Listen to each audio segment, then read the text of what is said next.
Why is the simultaneous polysymbolicity of the psyche, schizophrenia, not diagnosed in the children?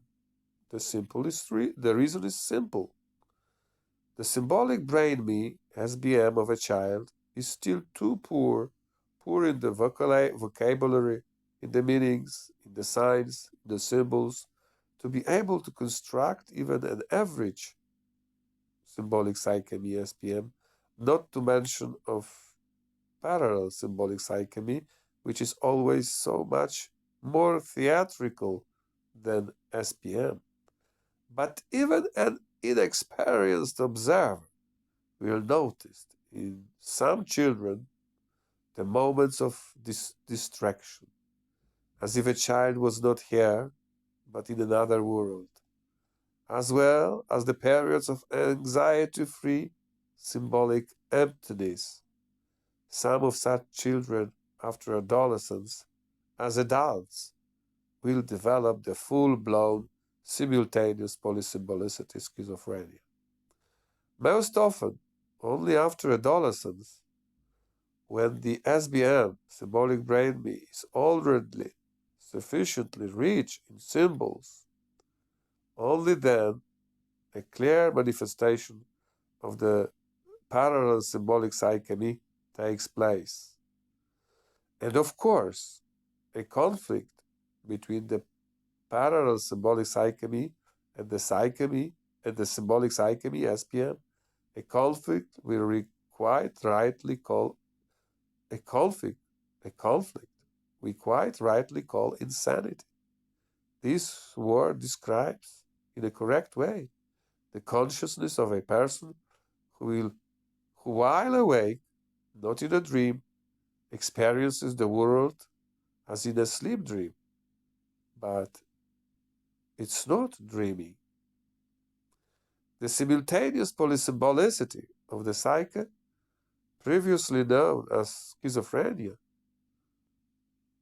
owes its existence to the anxiety-free periods while awake.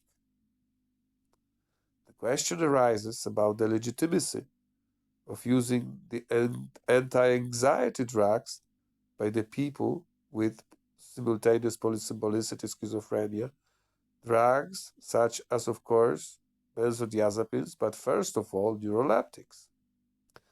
The neuroleptics are what simultaneous polysymbolicity schizophrenia has been cured for decades to this day with. Such a treatment must be, of course, ineffective and even counter-effective, since all these drugs enlarge the waking anxiety-free period.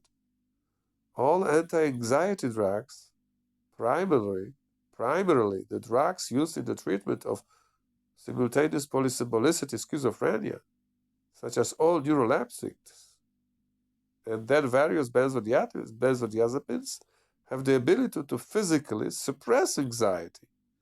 This in turn enlarge the waking anxiety-free periods, and consequently the simultaneous polysymbolicity schizophrenia vulnerability.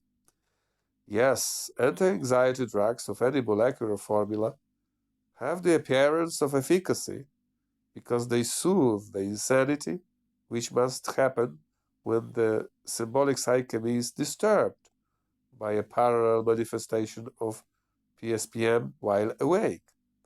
And this suffering is easy to understand and explain. SPM, symbolic psyche, is the primary psychosis response to the anxiety, which in the simultaneous polysymbolicity schizophrenia people is interrupted while awake by the anxiety-free periods. And the answer to this intermittent anxiety is the SPM, which in an ununderstandable way cannot be sufficient. The anti-anxiety activity of the SPM turns out to be insufficient in view of such a dramatic and always shocking phenomenon as the appearance of the daydreams.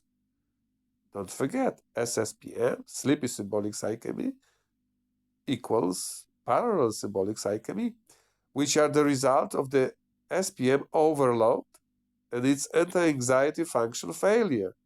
So there comes to the eruption of the anxiety. Hence, only the apparently serviceability of anti-anxiety drugs.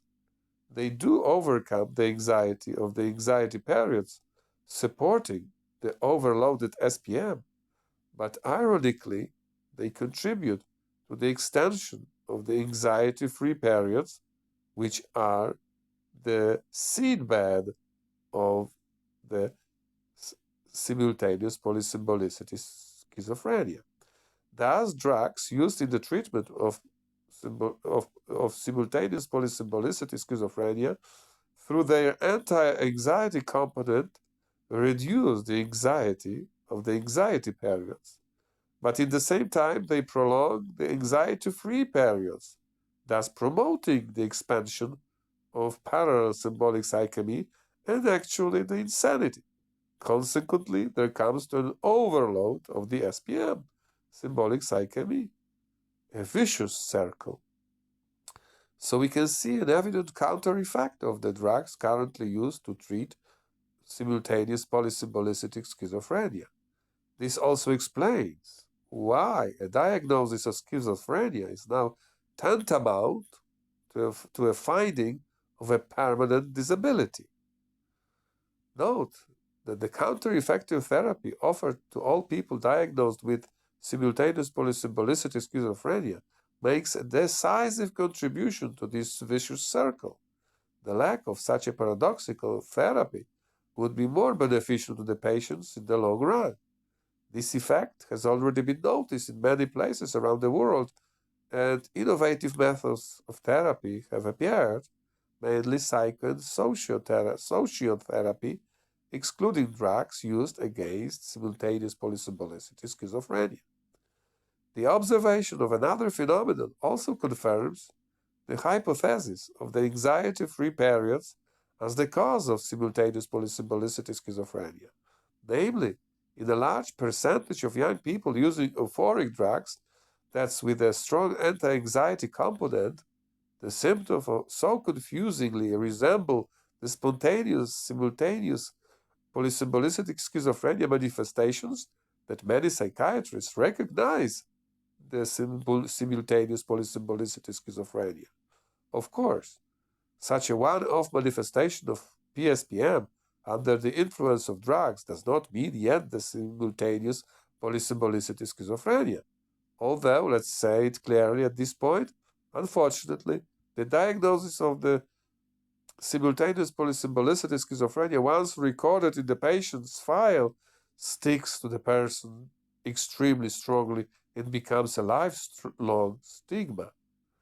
Nevertheless, the clinical practice shows that pharmacologically induced or prolonged anxiety-free periods while awake may end up with PSPM, parallel symbolic psychemi. This, unfortunately, when an inexperienced clinician makes a psychiatric examination in the emergency room, may mean an etiquette that will stay with a young person forever. Simultaneous polysymbolicity schizophrenia label. In the PSPM, if the PSPM happens once or even several times as a result of a pharmacologically induced anxiety loss, it doesn't mean yet a chronic simultaneous polysymbolicity schizophrenia. However, in certain people, the drug consumption does trigger the simultaneous polysymbolicity syndrome of the psyche, but it can be estimated that the drug consumption only accelerates the onset of the simultaneous polysymbolicity schizophrenia syndrome, which would have happened anyway. It's of great importance for my hypothesis of the waking anxiety-free periods as a trigger of the simultaneous polysymbolicity schizophrenia syndrome that even artificially induced anxiety-free periods cause the effect expected in my hypothesis, namely the disturbance of the brain sleep-waking distinction.